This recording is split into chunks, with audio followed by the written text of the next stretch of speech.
제가 네. 과학 토크쇼 MC를 하다 보니까 과학 관련 뉴스를 좀 보는데 와.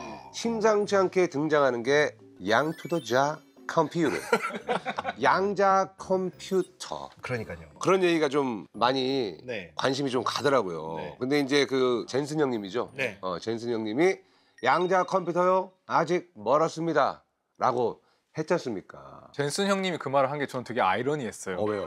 왜냐하면 기술이 생각보다 빨리 발전하는 거에 가장 수혜를 받고 계신 분이 어떻게 보면 새로운 제너레이션, 새로운 세대의 기술에 대해서 부정적으로 얘기하시는 게 저는 그 말 하고 나서 이제 뭐 세계 주식시장 양자 컴퓨터 관련된 주식 시장이 요동을 치기도 했고 그러다 보니까 댓글 중에서도 양자 컴퓨터 이야기 해달라고 엄청 많이 요청을 주셨어요. 아, 그렇죠. 요청 맞아요. 많이 했죠. 가끔 그런 질문할 때가 있어요. 지금도 컴퓨터 굉장히 좋고 빠르고 충분한데 이 양자 컴퓨터란 데다 엄청난 투자를 해가지고 할 가치가 있느냐. 근데 사실 전자제품을 좋아하는 사람 입장에서는 당연히 더 빠르고 성능 좋은 게 개발되면 좋잖아요. 그럼요. 그러니까 전 양자는 그리 좋아하지 않지만 양자 컴퓨터는 굉장히 많은 기대를 하고 있는 분야 중 하나입니다. 그렇죠. 저는 어렸을 때 이제 컴퓨터는 펜티엄이 끝인 줄 알았어요. 야, 진짜 오랜만에 듣는 펜티엄인데요. 네. 사실 근데 이제 뉴스로 많은 분들이 이제 보셨습니다. 근데 AI 같은 경우는 직접 우리가 써보니까 얘는 정말로 이제 진짜 오는구나. 막 진짜 친구같이 오는구나라는 생각이 드는데 양자 컴퓨터는 저희가 직접 체험을 할 수가 없다 보니까 네. 체감이 잘 안 되고 뭔지 감도 잘 안 잡혀요. 맞아요. 그래서 제가 오늘 양자 컴퓨터에 대해서 네. 본격적으로 아주 재미있고 잘 설명해 주실 분을 모셨습니다. 그래요? 자, 그럼 오늘 양자 컴퓨터 쉽게 가요, 쉽게. 네. 정말 훌륭하신 분이거든요. 너무 세계적으로 유명한 맞아요. 석학이 모셔보시죠. 모셔보시죠. 네. Haven't we made it, my love? Oh, honey, look how we made it this far. Hasn't the pace been a long bit, honey? But take a look at where we are. 예. 아, 반갑습니다. 네, 세계적으로 정말 유명하신 분인데 맞아요. 본인 소개 좀 부탁드리겠습니다. 네, 안녕하세요. 고려대학교 물리학과에서 양자 컴퓨터 관련 연구하고 있는 최은미라고 합니다. 최은미 교수님이시죠? 네. 최은미 교수님 환영합니다. 우리 교수님 같은 경우는 양자 컴퓨터의 어떤 부분을 연구하고 계시는 겁니까? 네, 저는 양자 컴퓨터를 뭐 쓰는 입장은 아니고요. 네네. 직접 양자 컴퓨터의 약간 핵심인 예. 컴퓨터로 치면 CPU, 예. 칩을 개발하는 하드웨어 연구를 하고 있습니다. 하드웨어 연구. 그러니까 두뇌잖아요. 네, CPU가 네, 사실 네. 두뇌지 않습니까? 그렇죠, 그렇죠. 저희는 보통 퀀텀 프로세싱 유닛에서 QPU라고 많이 부릅니다, 요즘. 아니 근데 사실 왜 하필 요즘에 이렇게 핫해진 겁니까? 네. 예, 요즘에 이렇게까지 정말 대중들의 관심이 폭발적으로 이렇게 생기게 된 계기 중에 하나가 제가 보기에는 2019년에 구글이 발표한 결과인 것 같습니다. 어떻게 발표했죠? 네. 2019년에 구글이 그때 슈퍼컴퓨터로 1만 년 걸리는 계산을 본인들의 양자 컴퓨터로 몇 분 만에 풀었다라는 결과를 냈어요. 연산을 네, 빨라졌다. 저도 본 것 같아요. 그렇죠? 네. 예, 예. 그래서 그 전까지는 예. 양자 컴퓨터 뭐 다 단어는 있고 들어봤지만 실체도 모르고. 그냥 뭐 타임머신처럼 마치 맞아요. 뭐 물리학자들이 그냥 뭐 하는 연구겠거니 이렇게 생각을 했다면 이제 정말 어떤 실질적인 계산을 슈퍼컴퓨터보다 빨리 했다라는 게 딱 증명이 되면서 엄청난 관심을 받고. 근데 그건 진짜였어요? 진짜로 그렇게 한 거예요? 그 당시에는 진짜긴 했는데요. 네. 그 논문이 나온 이후에 당연히 컴퓨터 학자분들, 알고리즘 만드시는 분들이 벌떼처럼 달려드셔서 공격했죠. 네, 아니다. 그래서 안 된다. 아니다. 우리도 그냥 슈퍼컴퓨터도 알고리즘을 개발하면 훨씬 빨리 풀 수 있다라고 해서 후속 연구로 결국 엄청나게 알고리즘 개발이 돼서 결국 그때 그 문제는 슈퍼컴퓨터로도 몇 분 만에 풀 수 있게 됐습니다. 양자만 아니라 네. 얼마든지 알고리즘을 잘 짜면 생성이 되면 네. 얼마든지 풀 수 있는 거였다. 아니 그분들은 진작에 잘 짜지 왜 양자 컴퓨터 나와서 자극을 받아서 그때 그래서 과학은 자극이에요. 과학은 자극. 찔러줘야 되는군요. 과학은 대립. 예. 이게 참 양자 컴퓨터에 대해서 궁금한 분들이 정말 많을 텐데 양자 컴퓨터가 뭔지 사실 좀 이해할 수 있도록 설명해 주는 사람이 없었어요. 없었어요. 저한테 양자 컴퓨터가 뭐다라고 설명해 주는 사람이 없었습니다. 저한테는 그냥 외계어예요.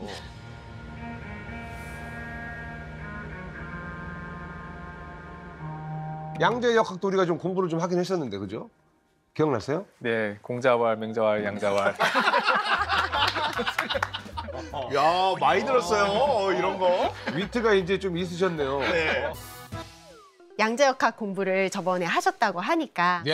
예, 많은 이제 양자역학에서도 이렇게 다양한 성질들이 있잖아요. 맞아요. 그래서 에너지가 뭐 띄엄띄엄 있다. 연속적이지 않다. 연속적이지 않다. 예. 네. 이런 성질은 사실 이미 저희가 많이 쓰고 있어요. 이미 일상생활에 양자역학을 쓰는 기술이 많이 있습니다. 뭐 레이저도 레이저, 양자역학이 필요하고요. 그리고 여기 컴퓨터에 들어있는 반도체, 네. 트랜지스터 이것도 다 양자역학이 양자역학. 없으면 작동을 안 해요. 아, 근데 요즘 이제 만들고 있는 양자 컴퓨터는 한 발 더 나가는 건데요.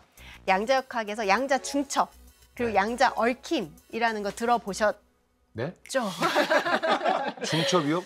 중첩 이거 아닙니까? 중첩, 네, 예, 겹쳐져 있는 거. 양자가 중첩이 되고 네. 얽혀요? 얽히는 거, 얽혀, 그죠 말 그대로 얽혀 있는 거예요. 힘이라는 알아야 성질. 되는구나. 오늘 알아야 되는 거죠? 알아야 되는 이거는 거. 무조건 아 네, 예. 이게 여러분 오늘 숙제 키워드예요. 나옵니다. 알아야 되는 거. 양자 중첩, 양자 얽힘. 얽힘. 네, 요 예. 두 가지를 최대한 활용하는 게 양자 컴퓨터입니다. 그래서 이제 그러면 이제 하나씩 얘기를 해볼 텐데요. 먼저 양자 중첩은 말씀하신 것처럼 네. 겹쳐져 있는 거예요. 예. 네. 기존 컴퓨터는 비트가 정보의 단위잖아요. 그렇죠. 0과 1의 값을 가지는. 근데 이제 양자 컴퓨터는 거기에 양자를 붙여서 양자 비트, 퀀텀 비트, 그래서 저희가 큐 비트라고 많이 큐비트. 부르는데요. 네. 네. 비트니까 네. 큐 비트도 0이 있고 네. 1이 있을 텐데 네. 양자 중첩은 0과 1이 같이 있는 거예요. 0이면서 동시에 1인 거예요. 돈 거요. 0과 1이 함께 네, 함께 하는 산다. 거예요. 네, 한 함께. 방에. 네, 한 방에. 예. 디지털 컴퓨터에서는 0 아니면 1이었잖아요. 기존의 컴퓨터. 기존 컴퓨터는 네. 0 아니면 1이었는데 네. 이제는 0이면서 1이다라고 하면 사람들이 그럼 0.5라는 질문을 좀 맞아요, 하세요. 맞아요. 예. 근데 여기서 또 한 발 더 나가서 신기한 게 네. 측정을 하면 무조건 0 아니면 1이 나옵니다. 뭐 0.5네, 0.7이네 이런 값은 절대 나오지 않아요. 0 아니면 1이에요. 네. 그리고 그게 랜덤하게 나옵니다. 랜덤? 예. 뽑기? 뽑기. 예. 그러니까 뭐가 나올지 몰라요. 랜덤이라는 거는 이번에 선택했을 땐 0이었던 값이 네. 다음에 엔터를 눌러서 선택하면 1이 될 수도 될 수도 말이 안 있다는 거. 되는데요. 가짜예요? 아니 무슨 가짜냐고요? 인형 뽑기냐고요? 네. 어떻게 그렇게 나와? 이거 말도 안 돼요. 이게 공상과학 아닙니까? 사실 그래서 이 양자 중첩 개념이 당시에 처음 나왔을 때 네. 많은 반대를 일으켰어요. 이게 말이 되냐. 그럴만 하는데요. 네, 이 과학자분들이. 아 이게 그렇죠. 양자 역학이라는 개념이 처음 등장했을 때도 우리 솔베이 회의 때 했었잖아요. 아, 솔베이, 예. 그 천재들이 모여가지고 이게 열렸죠. 맞냐 열렸지. 틀리냐 가지고 네, 맞아요. 논쟁이 많았거든요. 저 아인슈타인에 맞아요. 빙의했기 때문에 대한슈타인이라고. 받아들이기 힘들어요. 그렇죠. 근데 이거를 어떻게 생각하시면 가장 좋은가면 전 동전인 것 같아요. 동전을 동전이에요. 준비해 주셨는데 네. 이제 디지털 컴퓨터 0, 1이 동전의 앞면, 뒷면. 그렇죠. 일반 컴퓨터. 네, 일반 자, 컴퓨터. 일반 컴퓨터, 노멀 컴퓨터. 우리가 쓰고 있는 컴퓨터는 네. 그냥 앞면, 앞면, 뒷면. 뒷면. 예. 그러면은 여기서 양자는요? 양자 중첩은 예. 예, 이렇게 도는 상태. 이거 왜요? 얘는 앞면이면서 동시에 몰라요. 뒷면이죠. 모르죠. 모르겠어요. 그게 동시에죠. 이 도는 상태를 중첩이라고 중첩이라고 하는구나. 아, 그러니까 계속 도니까 합쳐져 있는 것처럼. 네, 같은 방에서 앞면이면서 슬쩍 움직이는 네, 거니까. 뒷면이기도 하니까요. 그러면 제가 아까 측정을 하면 네. 랜덤하게 앞면 혹은 뒷면이 나온다라는 건 제가 이렇게 돌렸을 때 치면 네. 앞면 아니면 뒷면이 나왔겠죠. 그렇죠. 서 있진 그렇죠. 않죠. 맞아요, 서 있진 맞아요. 않죠. 예, 예. 근데 모르죠. 이미 랜덤하게 나오죠. 근데 사실 저희가 이렇게 했을 때 한 번 했을 땐 모르잖아요. 네. 근데 저희가 아는 게 있어요. 어떻게요? 100번 하면 50번은 앞면이 나올 것이고 대략. 아, 대략. 50번은 뒷면이 나오겠죠. 그렇겠죠. 확률적으로. 네. 네. 중첩도 똑같아요. 중첩도 양자 중첩 제가 뭐 0 더하기 1이라는 상태를 만들어서 이거를 측정을 한 번 하면 뭐가 나올지 몰라요. 0이 나올 수도 있고 1이 나올 수도 있어요. 근데 100번을 하면 50%는 0이 나오고 50%는 뒷면이 나와요. 솔베이 회의할 때 불확정성 원리 한 번 한 적이 네, 있었잖아요. 맞아요. 입자가 어느 위치에 있을지는 우리는 아무도 모르는데 그게 확률적으로 존재를 하다가 그게 어디 있다라고 딱 측정하는 순간 그 위치가 딱 결정돼 버린다는 그 불확정성 원리 있잖아요. 맞아요. 그 불확정성의 원리가 지금 큐비트에 적용이 되어 있는 상태라고 볼 수 있는 거죠. 그 얘기와 관련해서 제가 궁금한 게 아까 상태를 얘기하셨잖아요. 그 기존의 고전적인 비트는 앞면 혹은 뒷면인데 상태라고 얘기하셨을 때 큐비트도 앞면 혹은 뒷면도 있고 네, 맞아요. 그리고 도는 거예요. 중첩 상태. 그럼 세 가지 상태만 있는 거예요? 도는 상태가 또 여러 가지가 사실 있을 수 있어요. 도는 상태가 앞하고 뒤가 더해져 있는 상태가 있을 수 있고 뒤하고 앞이 섞여 있는 상태도 여러 있고. 가지 변수들이 좀 그렇죠. 많이 변수들이 있네요. 많아요. 중첩 상태라고 하는 건 한 가지 상태가 아니라 거기서도 여러 가지 여러 가능성이 가지가. 있는 거예요? 네. 어떻게 도느냐에 따라서 또 맞아요. 다른 중첩이 되는 거죠. 맞아요. 약간 기울어서 돈다고 생각하면은 이제 앞면 나올 확률, 뒷면 나올 확률이 약간 달라질 거잖아요. 약간 그런 식으로. 자, 그러면 일단 어쨌든 우리가 일반적으로 쓰고 있는 고전 컴퓨터에서는 동전으로 따지면 앞뒤를 뒤집어 가면서 정확하게 판단을 해서 쓰는데 맞아요. 양자 컴퓨터는 빙글빙글 이게 돌고 있는 빙글빙글 돌고 있는 이 동전을 쓴다는 알겠는데 그러면 빙글빙글 도는 게 도대체 어디에 좋길래? 네. 중첩이 컴퓨터에서 어떻게 쓰이길래 그렇게 좋냐. 그러니까요. 네. 그 얘기를 해보면 해주세요. 예를 들어 3개만 가지고 생각을 해볼게요. 네. 비트 3개. 고전 컴퓨터에서 비트가 3개면 경우의 수가 8개가 있습니다. 그렇죠. 000, 001, 010에서 쭉쭉쭉 해서 111까지 8가지 경우의 수가 있거든요. 이제 조합이. 뭐가 답인가를 알고 싶으면 고전 컴퓨터는 그냥 하나하나 다 대입을 해봐요. 8번을 수행을 해야 된다는 그렇죠. 거죠. 8번. 8번에 그냥 정직하게 이거 아니네, 이거 아니네 해서 8번 하거든요. 그런데 양자 컴퓨터에서는 큐빗을 쓰면 중첩이 있잖아요. 그러니까 큐비트 3개가 있을 때 이 3개를 다 0이면서 1인 중첩 상태로 만들면 아까 8가지 경우의 수를 다 포함하고 있어요. 한꺼번에. 요 하나가? 네, 하나 하나의 안에 상태가. 그냥. 네. 큐비트 3개가 아까 그 8가지 경우의 수를 다 포함하고 있는 네. 거죠. 서로 다. 돌고 더 있으니까. 많은 계산이 그냥 간편하게 들어오는 거네요. 맞아요. 이게 훨씬 많은 경우의 수를 한 번에 연산할 수 있는 힘을 가지고 있는 그렇다면 거죠. 속도도 빨라지는 거고. 그렇죠. 근데 저는 그 부분이 잘 이해가 안 돼요. 어. 세계가 돌아가고 있으면 아무것도 정해지지 않으면 논리 회로를 못 만드는 거 아니에요? 이게 돌아가는 상태가 사실 정해진 상태이긴 한데요. 그 0이면서 1인 상태가 얘의 상태인 거예요. 네. 근데 말씀하신 거랑 관련 지으면 근데 저희는 어쨌든 계산값을 보려면 측정을 해야 되잖아요. 네, 네. 근데 측정값은 랜덤하잖아요. 네. 지금 그러면 한 번 측정했는데 랜덤하면 네. 모르죠. 네. 그래서 양자 컴퓨터는 계산을 반복해요. 여러 번 반복하면 아까 저희가 확률은 알잖아요. 확률은 알 수 있으니까 여러 번 측정을 반복을 해서 나온 결과들의 통계값을 보는 거죠. 확률 분포를 보고 아 얘가 답이구나라는 걸 아는 거예요. 네. 그리고 측정을 많이 하면 할수록 당연히 에러 반은 이게 오류는 적어지겠죠. 저 정확한 값을 나와요. 근데 아마 생각하실 거예요. 그러면 지금 아까 고전 컴퓨터로 8번 하면 됐는데 제가 지금 물어보려고 했어요. 네. 정확히 쳐보려고 그랬어요. 8번이 됐는데. 8번 하면 되는데 예를 들어서 3개의 큐비트를 좀 정확하게 측정하려면 한 10번은 측정해야 된다. 10번이 아니라 100번은 더 100번일 100번, 수도 1000번 더 해야 되는 거 그게 아니에요? 더 오래 걸리는 거 아니에요? 그렇죠. 그러면 네. 그게 더 어려워. 맞습니다. 네, 네. 네, 그게 맞는데 네. 근데 이게 3개일 땐 그래요. 근데 10개만 돼도 고전 컴퓨터는 2의 10승계의 경우의 수가 있으니까 1000가지의 천이죠. 경우의 수가 있어요. 네. 그러면 그거를 다 일일이 봐야 돼요. 그럴 때 고전 이제 컴퓨터. 차이가 나는구나, 네. 속도가. 근데 양자 컴퓨터는 10개의 큐비트가 다 양자 중첩이면 이 하나의 상태가 1000개 상태의 정보를 다 가지고 있기 때문에 요 한 놈만 잘 측정하면 돼요. 10개만 한 100번. 네, 10개만 예를 들어 100번 측정하면 대략적으로 이렇게 확률 분포를 보면 아, 얘가 답일 수밖에 없구나라는 걸 알 수가 있거든요. 굳이 1000번까지 안 가더라도요. 예. 양자는 그래요? 네, 그게 비율을 들자면 1000개의 칸이 있고 예. 여기에 고기가 한 마리만 들어있어요. 1000개 중에. 그러면은 낚싯대를 이렇게 하나, 없네, 하나, 네. 없네 이렇게 하는 게 이제 일반 컴퓨터라면 양자 컴퓨터는 1000개의 낚싯대를 한꺼번에 던지는 거예요. 네. 근데 이게 사람이 이제 뭔가 감지를 하는 능력이 좀 제한돼 있잖아요. 아, 못 보죠, 다 감도가. 어떻게 예. 봐요. 그러니까 1000개를 낚싯대를 들이웠는데 어디서 신호가 온 것 같아. 네. 라고 생각을 하는데 한 번 하면 잘 모르니까 다시 그걸 여러 번 반복해요.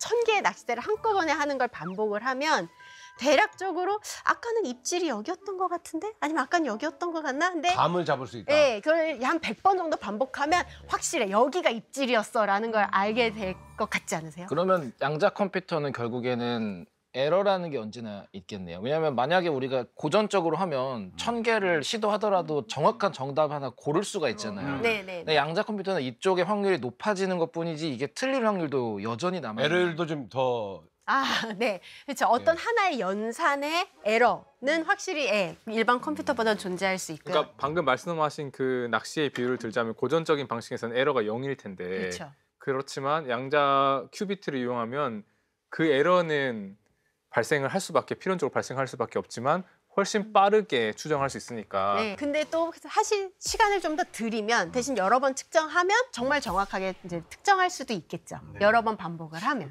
그러면 큐비트 고전적인 그 비트랑 큐비트를 서로 섞어도 시너지가 되게 좋지 않을까요? 만약에 양자 컴퓨터에서 답을 얻었을 때는 빨리 얻지만 네. 에러가 있을 수도 있으니까 네. 이렇게 얻은 양자 컴퓨팅 큐비트 기반으로 얻은 답을 비트 기반으로 검산을 해보는 그렇죠. 식으로 하면 시너지도 날 수가 네. 있는 거 아닌가요? 맞습니다. 그래서 요즘 사실 핫한 연구 분야 중 하나 이미 말씀하셨어요. 오, 양자 고전 하이브리드 연구가 요즘 핫한 주제 중 하나입니다. 양자 네. 살아있네, 살아있어.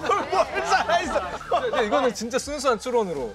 물어봐야 되나 말아야 되나 고민하고 있었는데. 근데 그 두 개씩이잖아요. 네. 그래서 이제 보통 뭐 2개 큐비트면 뭐 2의 제곱이 돼서 뭐 4배가 되고 계속 빨라질 텐데 예를 들어 마이너스 1, 0, 1 세 개 상태가 있다. 네. 그러면 3의 거듭 제곱으로 더 빨리 할 수 있을 텐데 양자 컴퓨팅이 그 다음 단계는 그런 거가 계획이 또 돼 있나요? 그런 연구를 하시는 분들도 계세요. 실제로 0, 1 두 개가 아니라 0, 1, 2 해서 세 개를 이용을 해서 정보를 표현해보자. 이런 연구도 있는데요. 일반 컴퓨터도 똑같죠. 지금 0, 1만 쓰고 있는데 만일 볼트도 0볼트, 1볼트 말고 만일 2볼트까지 써서 하면 훨씬 적은 비트 수로 정보를 표현은 할 수 있는데 기술적으로 구현하는 게 복잡해지잖아요. 양자 컴퓨터도 비슷해요. 그래서 산업이 발전을 할 때 디지털 컴퓨터가 이 형태로 굳어진 이유가 쉬운 걸 많이 만드는 게 훨씬 유리하기 때문에 어려운 걸 조금 만드는 것보다 0101 간단한 걸 많이 만드는 게 훨씬 유리했거든요. 양자 컴퓨터도 비슷해요. 0, 1, 2 해서 3개 쓸 수 있는데 훨씬 복잡해져요. 신경 쓸 것도 많아져요. 그러니까 0, 1 두 개만 써서 이 큐비트의 개수를 늘리는데 더 지금 이제 집중하고 있는 거예요. 근데 이제 저는 뭐 알겠습니다. 이제 양자 뭐 컴퓨터가 중첩을 해가지고 빙글빙글 돌면 속도가 빨라지고 복잡한 계산도 복잡한 계산도 할 수 있다는 걸 알았는데 이제 양자 얽힘을 말씀을 하셨거든요. 그렇죠. 네, 얽힘은 얽힘 이제 가야죠. 얽힘은 뭐냐는 거죠. 얽힘은 이번에는 이제 큐빗 하나가 아니고 예. 여러 개 있을 때를 이야기를 하는데요. 네. 말 그대로 큐빗들이 얽혀 있는 거예요. 하나가 0이면 다른 하나도 무조건 0이어야 된다거나 하나가 1이면 다른 하나도 무조건 1이어야 된다. 이런 상태거든요. 동전으로 비유를 치면 동전이 두 개가 이렇게 빙글빙글 돌고 돌고 있는데 있어요. 예. 제가 두 개는 못 돌려서 네, 손가락으로 네, 네. 하면 돈다 치고요. 그러면은 만일 하나만 탁 쳐서 앞면이 나와요. 그러면 양자 얽힘이면 제가 얘를 탁 쳐서 0이 나오는 그 순간 얘가 혼자 넘어지면서 앞면이 나오는 거예요. 네? 그거 마술 아니야. 아니 이게 얘가 돌다가 넘어지니까 너 넘어졌구나. 나도 넘어지. 픽 이거 아니에요. 아인슈타인이 기겁할 만한. 아, 그러네요. 진짜 아인슈타인이 진짜 진짜 싫어했어요. 대노했을 것 같아요. 네, 아인슈타인이 실제로 뭐 유령 같은 원거리 작용이라는 말 한 번씩 들어보셨을 거예요. 그래서 이 양자 얽힘이라는 거를 엄청나게 싫어했어요. 근데 이제 양자 얽힘은 그 현상 자체가 네. 예를 들어 제가 동전 아까 여기 두 개 했는데 하나 지구에 있고 하나 달에 있어요. 근데 제가 지구에 있는 동전 탁 쳐서 앞면이 나오는 그 순간 달이 왜 달에 애가 넘어지는 거예요. 혼자. 그리고 앞면이 나와요. 이게 말이 양자 안 되잖아. 얽힘이에요. 네. 근데 이제 이 양자 얽힘이 맞다라고 주장하시는 분들의 주장은 네. 이게 지금 우리가 볼 때는 하나는 지구에 있고 하나는 달에 달에 있는 있는데. 거지만 예. 얘네 둘이 사실은 하나다. 그러니까 이게 지금 우리 눈에는 동전 두 개지만 얘네 둘은 한 쌍, 그러니까 묶음이라서 이거는 좀 너무 황당하다. 근데 그죠? 이게 황당한데 자, 노벨상을 받았잖아요. 맞아요. 이걸로요? 네, 그 이걸로 벨 받았어요. 부등식 증명해서. 네, 벨 맞습니다. 부등식? 맞습니다. 네. 2022년도에 지금 말씀하신 벨 부등식을 실험적으로 증명을 해서 실험을 어떻게 해? 동전으로? 빛으로 증명을 했는데요. 예, 빛. 레이저. 어떻게 해요? 빛의 입자가 사실은 어떤 이제 장치를 통과하면 쪼개지기도 해요. 네. 예를 들어 파란색 광자, 에너지가 100인 광자가 있을 때 얘가 어느 장치를 통과하면 예를 들어 50의 에너지를 가진 광자 두 개로 쪼개지는 과정이 있거든요. 근데 얘는 원래 하나였잖아요. 네. 원래 하나의 광자가 두 개로 쪼개진 거니까 쪼개졌고. 이 쪼개진 광자들은 양자 얽힘 상태에 있어요. 왜냐하면 하나가 쪼개진 거니까. 하나가 갑자기 두 개가 됐잖아요. 그러니까 얘는 예를 들어 편광, 그 빛이 무슨 방향으로 진동하고 있는가. 그러면 하나가 세로면 얘도 세로여야 되고 하나가 가로면 얘도 가로여야 돼. 얘는 양자 얽힘 상태에 있어요. 같은 상태였으니까. 네, 원래 하나였으니까. 애초에 출발이. 그러니까 네. 광자가 가지고 있는 어떤 특성이 광자 하나가 두 개로 쪼개지면 걔네가 똑같이 유지돼야 된다는 네, 거예요? 맞아요. 타이밍도 똑같고, 그러니까 네. 파란 광자가 빨간 광자 두 개가 됐을 때 얘네 둘이 나오는 타이밍도 무조건 동시에 나오고요. 동시에. 그러니까 뭐 탁탁 이렇게 안 나오고 무조건 두 개가 동시에 나오고 타이밍도 양자 얽힘이고 그리고 편광 같은 모든 광학적 성질이 다 얽혀 있어요. 양자 얽힘이라는 게 참 신기하기는 한 것 같긴 합니다. 근데 저는 정작 근데 중요한 게 양자 얽힘은 그러니까 뭐에 좋아요? 네, 그렇죠. 아니 무슨 건강인 줄 알았어요. 머리에 좋아요. 막. 평강탕. 아니 남병통치약. 큐비트 같은 경우는 어쨌건 우리가 연산이 빨라지고 그걸로 인해 가지고 시간도 단축된다라는 거 네. 이게 좋은 걸 알겠어요. 그쵸. 거기에 써먹으면 되니까. 근데 이제 양자 컴퓨터 어디에 좋아요? 네, 양자 얽힘 같은 경우는 연산 저희가 뭐 고전 컴퓨터로 어떤 이제 계산을 할 때 스텝이 여러 개 걸리는 계산이 있을 수 있잖아요. 뭐 1번, 2번 더하고 2번, 3번 더하고 뭐 이런 식으로 스텝 쭉쭉쭉쭉 해야 되는 계산을 네. 양자 얽힘을 잘 쓰면 네. 그 연산의 횟수를 줄여줄 수가 있어요. 횟수? 네. 연산을 뭐 5번 해야 되는 걸 한 번에 하게 해준다던가. 이게 정말 간단하게 예를 들면 고전 컴퓨터에서 비트가 5개 있다고 해볼게요. 5개. 그러면 얘가 다 0이에요. 지금 00000인데 0000. 예. 근데 얘를 다 11111로 바꾸고 싶어요. 다 1로. 그러면은 하나씩 예, 뒤집어요. 하나씩 뒤집죠. 전기 신호 하나 주면은 0이 1로 가거든요. 그러니까 그냥 5번 탁탁탁탁탁 하면은 5번을 11111. 예, 예. 이렇게 해서 근데? 정직하죠. 예. 근데 양자 얽힘을 이용을 하면 자 5개의 큐비트가 있는데 얘네를 다 얽어버려요. 다 양자 얽힘 상태를 만들어요. 그래서 하나가 0이면 다 0인 상태. 아니면 하나가 1이면 다 1인 상태가 되게끔 만들어 놓으면 같으니까 다. 예.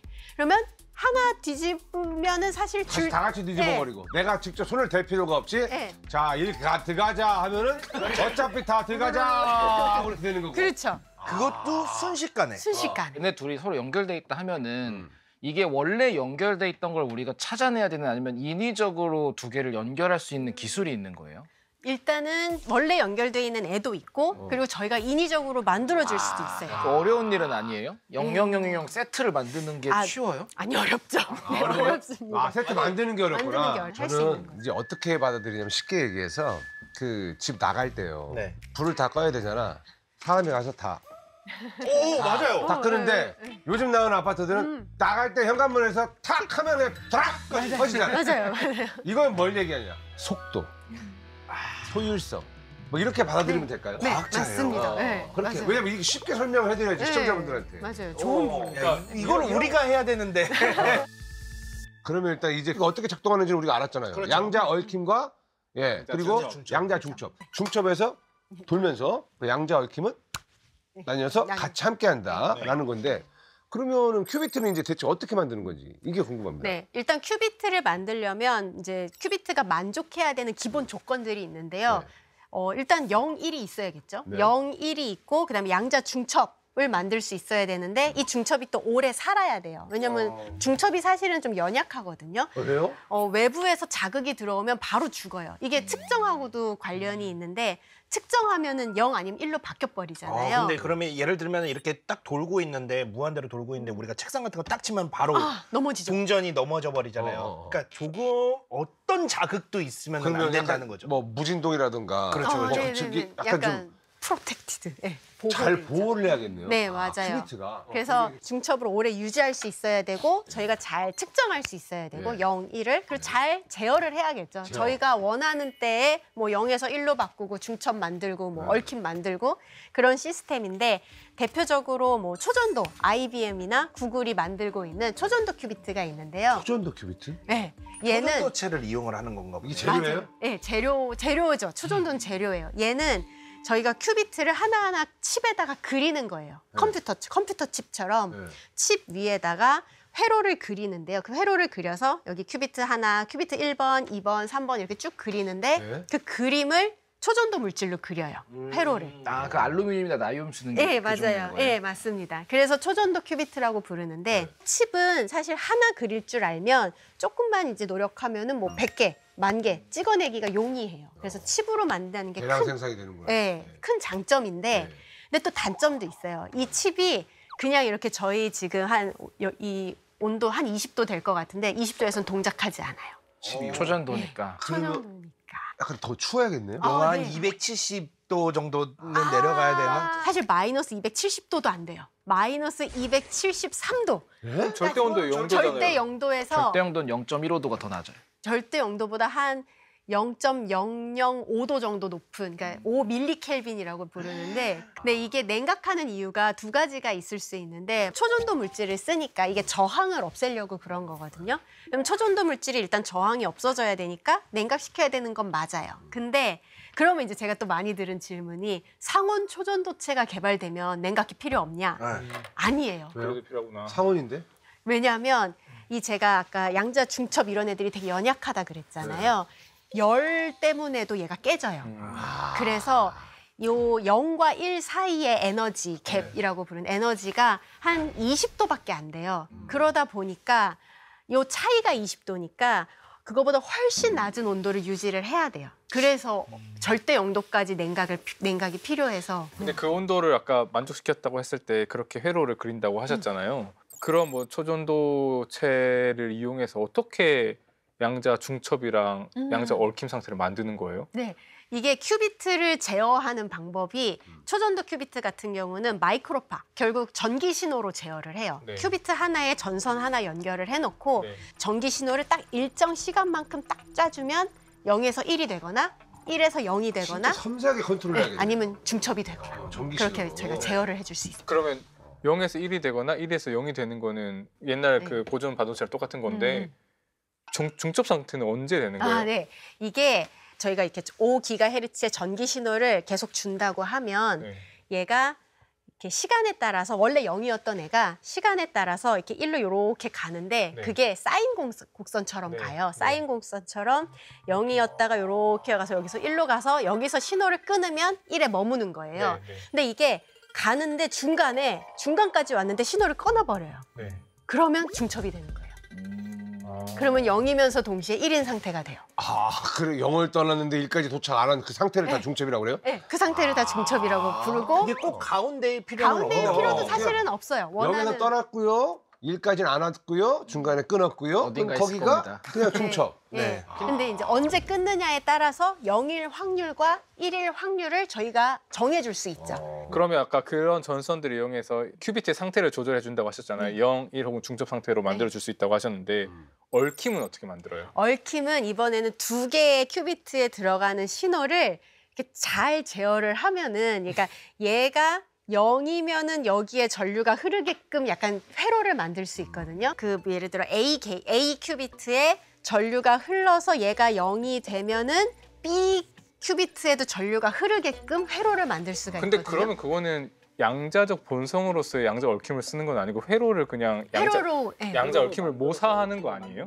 회로로 양자 얽힘을 만드는 거죠. 어쨌든 두 개를 져가지고 만들어지게. 그렇죠. 아까 교수님이 말씀하신 것처럼 처음에 2022년도에 그 노벨상 탔을 때 빛 하나를 쪼갠 거잖아요. 신호를 쪼갠다고 보시면 돼요. 신호를 쪼개가지고 여기에서 애초에 나간 신호가 여기에도 들어가고 여기에도 들어가서 이 두 개가 서로 신호적으로 얽혀 있게 만드는 게 그 양자 얽힘 상태를 만드는 거죠.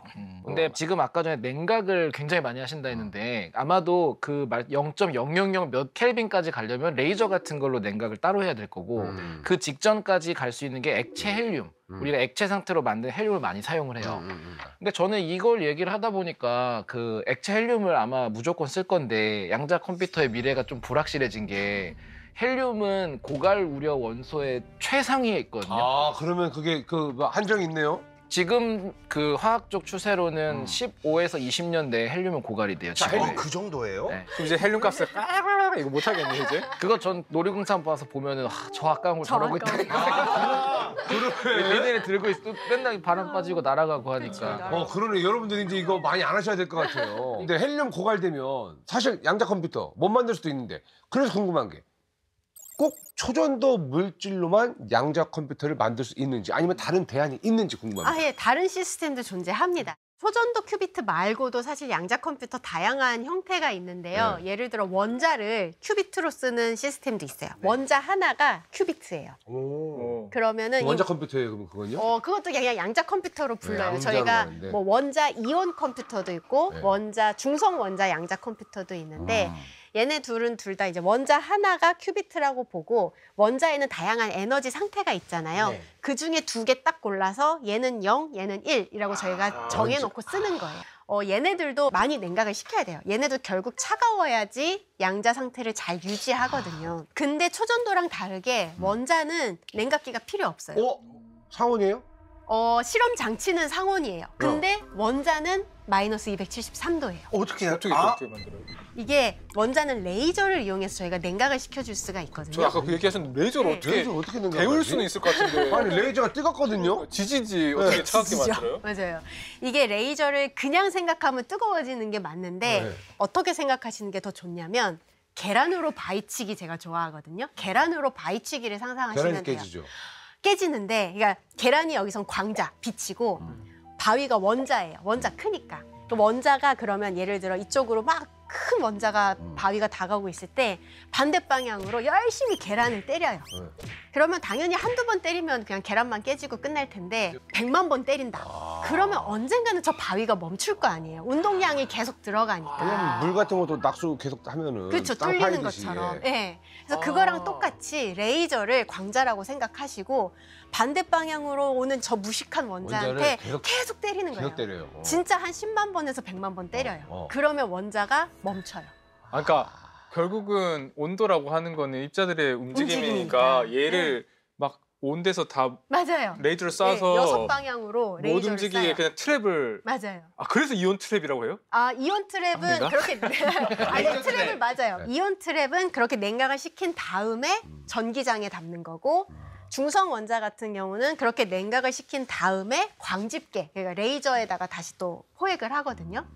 근데 그렇게 되면 원자는 마이너스 273도예요. 근데 얘는 자체가 마이너스 273도예요. 얘는 안 움직이니까. 멈춰버리죠. 멈춰버렸으니까. 네. 근데 얘는 진공에 떠 있어요. 네. 그러니까 주변은 뭐 그냥 이렇게 25도 씌워도 상관이 없는 거죠. 네. 그럼 오히려 어떻게 보면 원자로 이렇게 좀 뭔가 중첩을 시키는 게 예.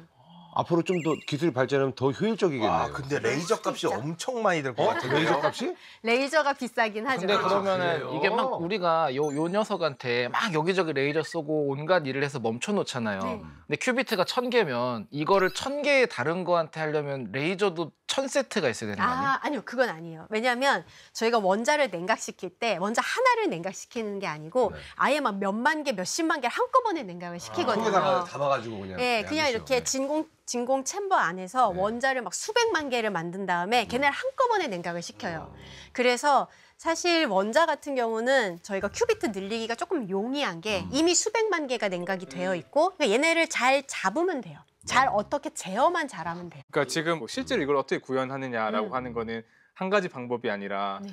초전도체를 쓸 수도 있고 원자를 네. 활용할 그럴 수도 수도 있고 여러 광자를 가지 쓸 수도 광자도 쓸 수 있어요. 빛을 쓸 수도 그래 있고. 광자도 쓸 수 있어요. 광자도 있어요. 근데 결국은 이게 결국 양자 컴퓨터가 발전하려면 큐비트가 많아져야지 연산 능력이 높아지는 거잖아요. 네. 이렇게 기술의 네. 업앤다운이 있을 것 같은데 요즘 맞습니다. 현황이나 이런 것들이 어떤가요? 일단은 초전도 큐비트 같은 경우는 한 1년 조금 지났는데요. 2023년 말에 1000큐비트 넘은 이제 양자 컴퓨터를 1000큐비트. 네, 미국에. 1000큐비트. 네, 미국의 IBM이 발표를 했습니다. IBM 네. 역시. 그리고 같은 해 조금 빨리 10월에 중성 원자 벤처 회사도 1000큐비트 넘는 본인들의 중성 원자 양자 컴퓨터를 개발을 했다고 합니다. 개발을. 그래서 이렇게 1000개 정도가 각 그 두 플랫폼, 두 시스템에서 이제 달성이 됐고요. 원자 같은 경우는 하나하나 제어는 못하지만 일단 6000개의 원자를 이제 동시에 묶어두는 포획한 거는 실험적으로 성공을 했어요. 거기서 이제 몇 개를 중첩시킬지는 또 다른 네, 그건 다음 거기서 문제고요. 다음 문제고. 그래서 지금 현재 웬만한 시스템들이 다 이제 10,000개를 향해서 달려가고 있는 지금 이제 1000개니까 이제 다음 10,000개. 교수님 아까 QPU 예. 만들고 계신다고 그랬는데 어떤 거 이용해서 만들고 계세요, 교수님? 맞춰볼까요? 이온. 왜요? 네? 왜요? 왜요? 교수님은 약간 이온 같으세요. 이온 음료 약간 네. 그 느낌이구나. 촌초하시고 그러잖아요. 아, 감사합니다. 네. 아니고요. 예. 사실 저는 그 네 가지 다 아니에요. 정말로요? 네, 뭐예요? 저는 완전히 다른 걸 하고 있는데요. 저는 분자를 이용을 해서 양자 기술 만드는 연구를 하고 있습니다. 분자로 양자 기술요? 네. 분자를 양자로 쓰는 거예요? 네, 분자를 이제 뭐 큐비트로 쓰거나 하여튼 양자의 기본 단위로 근데 쓰는 거죠. 분자는 기본적으로 2개 이상이잖아요. 맞죠. 뭔가 맞아요. 예, 거잖아요. 원자 네. 2개짜리 쓰고 있어요. 근데 보통 양자하면 미시로 네. 가야 되는데 지금 얘기했던 것 중에 제일 큰 게 분자. 분자죠. 광자는 정말 그러니까. 제일 작은 거고. 제일 작은 그리고 분자면은 얘네도 중첩시키려면은 둘 다 중접시켜야 둘 다 중첩을 시켜야 되는데 따블인데요, 쌍둥이인데요. 그러니까요. 어떻게 하시려고 그러세요? 왜 그 힘든 일을 아니 선택을 왜 가시밭길을 가셔요? 근데 사실 남들이 안 하는 걸 해야 또 재밌는 것도 있고 또 분자가 가진 장점이 있거든요. 네. 분자가 실험적으로는 어려워요. 레이저도 더 많이 필요하고 어렵긴 한데 그 대신에 분자는 말씀하신 것처럼 원자 2개가 붙어 있잖아요. 네. 그러니까 저희가 제어할 수 있는 버튼이 더 많아요. 그러니까 원자 같은 경우는 예를 들어 버튼이 한 2개밖에 없다. 그래서 얘를 얽힘을 만들면서 뭐 2번, 4번 자유롭게 막 다루고 싶은데 버튼 2개니까 좀 이렇게 힘들어요. 근데 분자는 버튼이 하면 6개 돼요. 네. 그러니까 저희가 좀 더 자유자재로 제어를 할 수가 있어요. 제어 측면에서. 그래서 이제 그런 쪽으로 연구를 하려고 하고 있고 또 사실 뭐 예를 들어 구글이랑 싸우고 싶지 않잖아요. 그런 길을 선택하는 그렇죠. 거는 예. 거기가 너무 이제 많이 해놔가지고. 그렇죠. 근데 네. 또 연구하는 사람들 입장에서 생각해 보면 그 생각 제일 많이 할 것 같거든요. 안 하는 데는 이유가 있지 않을까. 아, 그렇죠. 그래도 나름대로 뭔가 이렇게 승산이 있다고 보셨기 때문에 들어가셨을 거 아니에요. 네. 왜 다른 사람들은 왜 안 했고 네. 교수님은 왜 그 부분을 이게 오히려 기회가 있다고 보신 걸까요? 이게 분자를 안 하는 게 결국 어려워서거든요. 그러니까 아. 원자보다 아 내가 더 똑똑하니까 할 수 있는 거구나. 야, 남들이 남들이 어려워하는 거면 차라리 내가 한번 해보자. 멋있다. 야, 이거잖아요. 아니 결국 분자에서 가장 어려운 부분은 결국 냉각이거든요. 얘도 절대 영도까지 냉각을 시켜야 되는데 그게 제일 어려워요. 원자 같은 경우 레이저 뭐 한 대 가지고 할 수도 있는데 분자는 기본적으로 서너 대가 필요하고 심지어 그 한 대 한 대가 좀 더 비싸요. 근데 이제 그래서 레이저를 좀 더 잘 알고 잘 다루는 사람이 유리한데 거기 더불어서 타이밍도 있는 것 같아요. 왜냐하면 옛날에는 레이저 한 대 다루는 것도 너무 힘들었어요. 레이저 기술 자체가 이게 발전하고 있던 시기라서 저도 예전 박사 초기에는 진짜 레이저 한 대를 이게 작동하게 만드는데 반나절이 걸렸어요. 요즘은 레이저 기술이 너무 좋아져서 다 스위치 키면 나와요. 물론 돈은 비싼데 스위치 키만 나오니까 얘를 서너 대를 가지고 실험을 하는 게 10년 전에 비해서 훨씬 부담이 적어졌어요. 그래서 약간 타이밍도 있는 거예요. 해볼 만하다 이제. 저는 이제 사실 화학하니까 원자보다 분자가 장점이 많다는 걸 요즘 느껴요. 특히 이제 태양광 발전 우리 전지파 있잖아요. 네. 이 페로브스카이트라는 물질이 많이 쓰이고 있는데 예전에는 다 원자들로 만들어진 걸 쓰다가 이 원자를 분자로 바꾸기 시작했어요. 여기 분자 들어가면 더 복잡해지는 거 아니야 했는데 넣었더니 효율이 더 높아지고. 제가 봤을 때 그 여러 가지 플랫폼 중에서 되게 하이 리스크 하이 리턴의 네. 플랫폼을 선구적으로 이렇게 해오신 것 같은데 지금 이렇게 성과를 내시면 막 유명한 회사들에서 막 연락 러브콜 받고 하실 것 같은데요. 아직 성공을 못했어요. 아직 안 만들어요. 만드는 중이에요. 아직 없어요. 어떤 가지 해야 이제 기업에서 스폰이 붙습니까? 연구비 지원. 그거는 그래도 뭔가 큐비트를 실제로 막 얽히고 막 이런 거를 많이 해야지 않을까요? 여기 10개는 해야지 오지 않을까요? 큐비트 10개. 그 정도는 그러면 해야지 교수님이 않을까요? 큐비트 10개를 자력으로 만들면 그 다음에 이제 자연스럽게 연구비 지원들이 확 들어와가지고. 제가 10개를 만들면 그래도 근데 딸것 연구비 같아요. 지원은 이미 엄청나게 받고 계세요.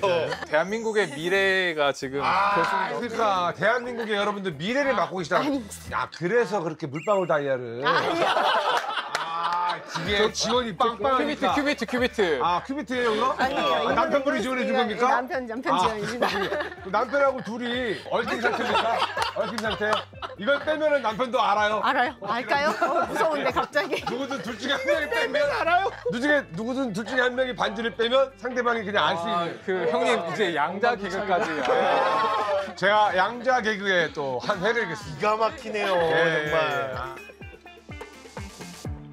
사실 지금 이 대세가 어디 쪽입니까? 원자예요? 어디예요? 이게 언제나 이게 약간 엎치락 뒤치락이에요. 지금 그래요? 아직은 뭔가 승자가 없는. 없어요? 아직은 승자 없어요? 아직은 없습니다. 그래서 근데 분자가 제일 지금 그러면은 후발주자 같은 느낌이 드는 겁니까? 네. 이제 뛰어든 거죠? 네, 이제 뛰어든 거고 근데- 사실 앞에 4개랑은 비교할 수준이 아직 아니에요. 근데 이게 너무 냄새를 다 맡아버리면 이제 너도나도 분자한다고 그러면 이제 큰일인데 이거 교수님. 이 방송 내보내지 맙시다 이거. 방송 내보내지 말자고.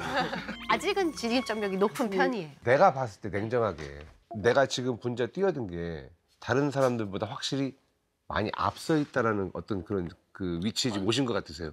다른 사람들이 여기서는 그러니까 다른 시스템 말고 그냥 분자하려는 네, 분자하는 사람들. 분들. 거기서는 나쁘지 않다고 생각합니다. 그렇다면 뭐 그러면 저는 개인적으로 분자 플랫폼 우리 최 교수님의 분자 플랫폼이 최후의 승자가 될 것 같아요. 근데 거기 배팅을 할게요.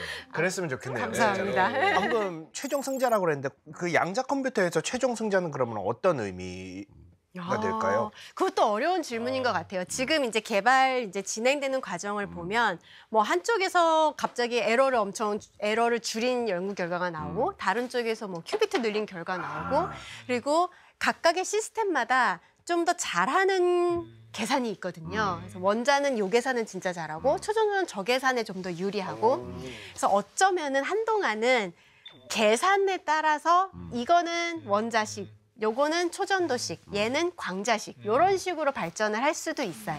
그러면 아까 그 양자 컴퓨터랑 고전 컴퓨터, 하이브리드 컴퓨터 얘기도 하셨는데 플랫폼끼리 하이브리드를 만들 수도 있는 거 아니에요? 그 연구도 네, 뭐 하시는 분이 생기려고 해요. 근데 아직까지 되게 뿌듯하고요 오늘. 이게 뭐냐면 자기가 약간 이제 예측을 한다, 미래를 본다라는. 성지를 만들어서 성지순례 왔습니다. 나중에 이걸 위해서. 나중에 댓글로 네, 와가지고 성지순례 이 왔습니다. 교수님 성지순례 왔습니다. 예.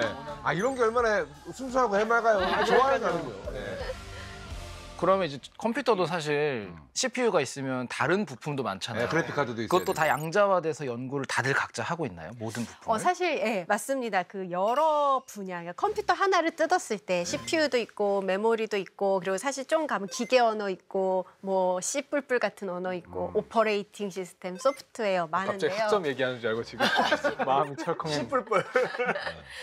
그래서 그 모든 계층에서 다 연구가 진행이 되고 있습니다. 근데 꼭 사실 양자 컴퓨터가 기존 디지털 컴퓨터를 따라가야 된다는 보장은 사실 없어요. 어떤 모양이 될지 아직은 모르지만 그래도 일단 컴퓨터라는 롤모델이 있으니까 그런 롤모델을 보면서 말씀하신 것처럼 메모리 연구하시는 분들도 계세요.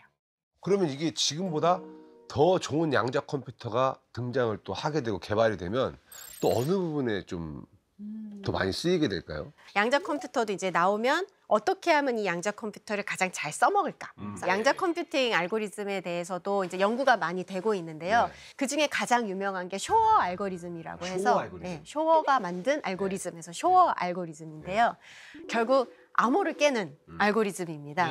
암호요? 무슨 암호? 암호. 저희가 요즘 뭐 모든 통신할 때 다 암호 걸잖아요. 비밀번호요? 네, 비밀번호. 네. 그런 암호를 만드는 체계를 깨는, 뚫어버린다고요? 네, 뚫어버리는 해킹 알고리즘. 알고리즘 아니에요? 그렇죠. 네, 맞습니다. 그러면은 예를 들어서 그런 것들이 이제 나중에 우리의 계좌라든지 비밀번호라든지 이런 걸 다 털어버릴 수도 있는 거 아닙니까? 그렇죠. 위험한 거 아닙니까? 그럼 이거? 네, 그렇습니다. 그러면 아니 뭘 해맑게 얘기하세요? 아니 이러면 양자 컴퓨터 연구를 그만둬야죠. 왜냐면 개인들의 프라이버시가 완전히 다 해킹되는 건데. 근데 이게 그렇게 네. 생각하실 수도 있지만 네네. 그거를 막는다고 다 안 하진 않잖아요. 누군가는 분명히 할 것이고. 그게 문제예요. 과학자들은 그게 문제예요. 내가 안 하면 누군가 하니까 내가 할래. 이 마인드. 그럼요. 아주 나쁜 마인드. 그래서 사실은 양자 컴퓨터 개발과 동시에 이런 양자 컴퓨터 알고리즘으로 못 깨는 암호를 개발하려는 또 그렇죠. 과학자들의 노력이 있습니다. 아, 그래 네. 약간 그 방패. 그래서 네. 칼을 네. 개발하면 방패도 개발하는 게 그게 중요하죠. 일단은 암호는 많이 바뀔 거고요. 또 최적화 문제. 최적화. 네, 최적화 문제가 사실 저희 산업에 상당히 많이 있는데 정말 중요하죠. 네, 이 최적화 문제는 사실 양자 컴퓨터가 정말 잘 푸는 문제 중 하나예요. 그렇게 단순하지만. 네, 그리고 심지어 에러가 좀 있어도 네. 풀 수 있게끔 문제를 이제 치환을 하기가 좋다고 합니다. 네, 예를 들어서 막 건설하는데 시멘트 공장을 어디에다가 세울 것인가, 네, 약간 물류센터. 물류센터를 네, 어디에다 어떻게 지을 놓는 게 것인가. 좋은가. 아니면은 금융에서는 아니면 뭐 포트폴리오를 어떻게 짜는 게 가장 좋은가. 최적화. 최적화니까요. 어떻게 하면은 돈을 가장 많이 벌 수 있는 네. 이익을 많이 만들 수 있는 그런 것도 포트폴리오. 된다고요? 그게 최적화예요. 최적화 문제니까. 뭐든지 그래요? 도움이 많이 되는데요, 실생활에. 네. 어떻게 하면 돈을 많이 버는가? 네. 바로 그 말이 와닿으면서. 아니었어요, 형님. 어떻게 하면 좋네요. 깜짝 놀랐네, 내가. 진짜 양자 컴퓨터가 뭔가 좀 세상을 바꿀 수 있는 멋진 기술이라는 생각이 대화를 나누면서 많이 좀 더 와닿는 것 같아요. 아니 양자 컴퓨터가 아직 멀었다라고 이야기하는 사람들도 있지 않습니까? 혹시 그런 사람들에게 해주고 싶은 얘기 있으세요? 사실 양자 컴퓨터가 지금 아주 초기 단계예요. 네. 초기 단계고 양자 기술 전반이 그런데 또 생각을 해보면 예전에 그 미국하고 소련이 우주 전쟁을 했잖아요. 그렇죠. 달에 가자. 근데 사실 그때 당시 사람들 생각에는 저는 그랬을 것 같아요. 달 가서 뭐 할 건데? 이러면서 왜 저런데 저렇게 천문학적인 돈을 쓰는가라고 많이 생각을 하셨을 것 같은데 근데 결국 그때 그 우주 전쟁에서 나온 기술들이 GPS가 그렇고 인터넷이 그렇고 지금 산업을 먹여 살리는 기술들이거든요. 그래서 양자도 양자 컴퓨터를 이렇게 만드는 것 자체도 의미가 있고 거기에 더하기 양자 컴퓨터를 만들면서 지금 점점 더 좋은 레이저도 나오고 점점 더 좋은 진공장치 그다음에 뭐 전기 신호장치 다 나오고 있거든요. 이런 것들도 나중에 미래에 큰 역할을 할 것이다라고 보고 있습니다. 그러니까 양자 컴퓨터 개발이란 게 단순히 더 좋은 컴퓨터를 만드는 게 아니라 우리 인간의 한계를 계속해서 도전하고 넘어서는 네, 그래서 전반적인 산업의 발전을 가지고 오는 거죠. 그래서 지금이 상당히 재밌는 시기예요. 원래는 사실 10년 전만 해도 양자 한다 그러면 다 그냥 물리학 하시는군요. 재밌어서 하시나 봐. 막 이러면서 네, 그랬는데 요즘은 양자 하면은 막 산업계에서도 너무 관심이 많으세요. 그렇죠. 진짜 약간 양자 산업으로 전환하는 시기인데 요 시기에 이제 많은 이제 중요한 일들이 일어날 거예요. 그래서 이제 많은 관심을 가지고 지켜봐 주시면 좋을 것 같습니다. 좋습니다. 우리는 또 그 재밌는 과학 발전을 직접 눈으로 또 확인할 수 있겠어요. 그죠? 아, 너무 좋습니다. 아니, 저 궁금한 게 양자 컴퓨터가 발전을 많이 할 거 아닙니까? 진짜 큐비트 어마어마하게 써가지고 그러면 암호화폐 있잖아요. 절대 안 뚫린다고 하잖아요, 네, 지금. 네, 네, 네. 양자 컴퓨터가 발전하면 뚫릴 가능성이 있다고 보십니까? 없다고 보십니까? 이제 뭐 그쵸. 너무 안전하다고 말씀들을 많이 하시는데 가능성은 있죠. 가능성은 있는데 현재는 근데 어렵지만 예, 왜냐하면 암호화폐에 쓰이는 암호는 또 소인수 분해랑은 완전 다른 더 어려운 암호 체계거든요. 그래서 그 암호를 양자 컴퓨터로 푸는 알고리즘이 존재를 하는데 네. 존재는 하는데 소인수 분해 같은 경우는 기존 컴퓨터랑 비교를 하면 지수 함수적으로 그러니까 막 비교도 안 되게 빠르게 푸는 반면에 암호화폐용 암호는 양자 컴퓨터 알고리즘이 기껏해야 몇 배 빠른 수준이라고 해요. 근데 사실 암호화폐의 암호는 컴퓨터로 못 푸니까 몇백만 년 걸리니까 거기도 암호잖아요. 근데 그게 무한대 걸리는 시간이 몇 배 빨라져 봤자 무한대다. 여전히 무한대잖아요. 약간 과학자의 언어로 조심스럽게 말하신 것 같아요. 가능성은 있다 정도면 네. 때와 장소에 따라 다르지만 충분히 가능할 수 있다는 굉장히 긍정적인 말이.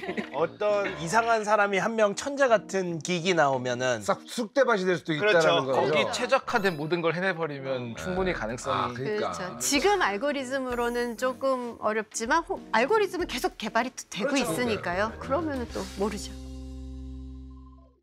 국민 여러분, 지금 초계석이 지구를 향해 달려오고 있습니다. 이제 남은 시간이 얼마 없습니다. 이러면서 이제 갑자기 영화에서 보는 것 같은 막 이런 게 나올까 봐 가끔 꿈 같은 거 꾸잖아요. YR4라는 게 지금 솔직히 말하면은 오고 있습니다. 제가 장담하는데 떨어질 거예요. 떨어진다는 게 무슨 그러니까 진짜 멸종이에요. 그냥 멸종이 아니라 대멸종. 대멸종? 대멸종 벌써 시작했죠. 대멸종이 지금 시작이 됐다고요? 우리가 이렇게 될 수도 있어요.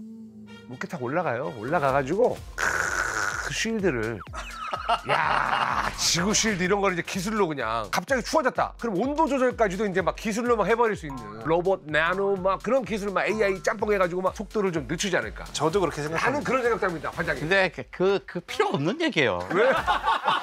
쉬운 방법이 있어. 정말 쉬운 방법이 있단 말이지. 오 진짜요? 자 살아남읍시다. 살아남읍시다. 네. 어떻게든지 살아남을 겁니다. 네. 오래 삽시다. 그리고 행성을 여행합시다.